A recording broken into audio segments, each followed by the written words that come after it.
The year was 2005, a new summer day. Grandfather used to trade patty in the village market. And to buy this patty, Grandpa often had to go to long, distant villages.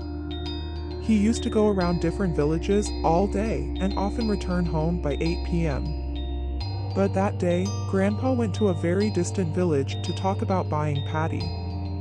On the way there, he told Grandma that it would be too late to return home, so she should not think about it. Grandpa took a bus to a friend's house, and from there he set off on his friend's motorbike for the village. It takes about 6 p.m. to reach the village. Those who went to the house to buy patty were relatives of my grandfather, so they did not leave Grandpa and Grandpa's friend without dinner. Grandpa's relatives offered Grandpa and his friend to stay at their house that night, but Grandpa and his friend refused to stay for some reason.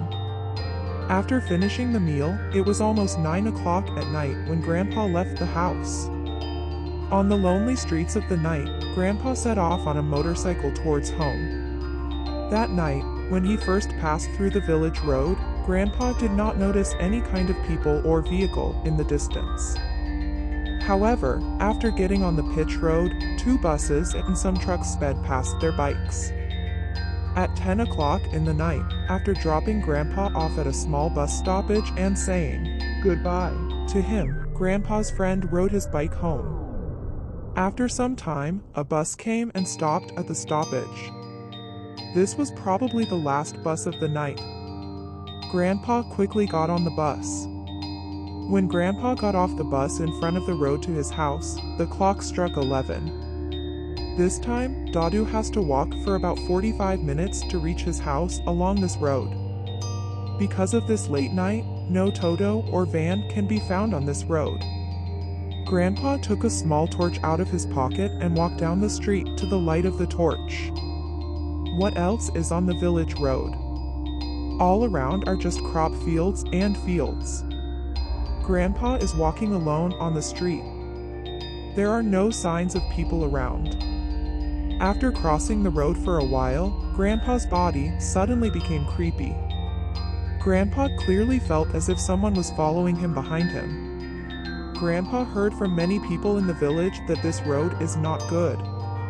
At night, various kinds of evil spirits roam the streets and, whenever they get a chance, harm people. But then Grandpa did not believe the people of the village. But in this deep night, alone in the middle of this huge field, all that seemed to be the absolute truth, to Grandpa he realized that something bad was going to happen to him. Grandpa got very scared, and he started running towards the front. While running, he noticed that the thing behind him was also running. After running for a while, Grandpa seemed to gasp, and he stopped. And notice, that object behind him also seems to have stopped with him. He did not look back in fear for so long. But this time, with a little courage in mind, he looked back. He saw something huge and black standing in front of him. But because of the darkness around him, he didn't really understand what that thing was. This time he held the torch in his hand a little higher, and what he saw was absolutely shocking. A huge body wrapped in black cloth, but what? His head and legs are completely opposite to his body. Grandpa trembled with fear, and his life force seemed to be running out. Suddenly, Grandpa remembered that there was a cemetery just in front of this road. And if he can somehow get inside that graveyard, his chances of survival will increase. Because Grandpa believed that no evil spirit could enter the graveyard, he immediately started running towards that graveyard. But as he was running, he accidentally dropped the torch from his hand. Grandpa ran very fast and entered the graveyard. And from there, he noticed that there was no one else on the street. He seemed to breathe a sigh of relief. Grandpa stood for a while under a tree beside the bamboo fence of the cemetery and calmed his mind, thinking that there was no more fear. At that moment, Grandpa heard, "You have no fear. I know what happened to you." Grandpa was shocked to hear this voice and looked around. But he did not see anyone around. and he did not even have a torch to search for light in this darkness. Grandpa came out of the graveyard without thinking, and just as he was about to leave, he heard again, on the way home, no matter what, don't look back. Otherwise, you will be in extreme danger. This time, Grandpa started walking towards the house with some fear in his mind. And he noticed that someone was following him. But he did not look back.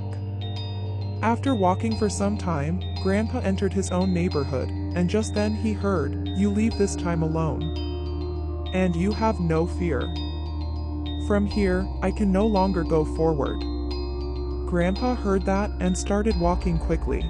Within a short walk, Grandpa reached home. He knocked on the door and leaned against the side wall. Grandmother came out of the house and saw Grandpa in that condition and realized that something bad had happened. Grandma quickly brought a glass of water, and after drinking that water, Grandpa lost consciousness there. In the morning, Grandpa told everyone in the house about the events of the night. Since then, Grandpa has never returned home on that road late at night.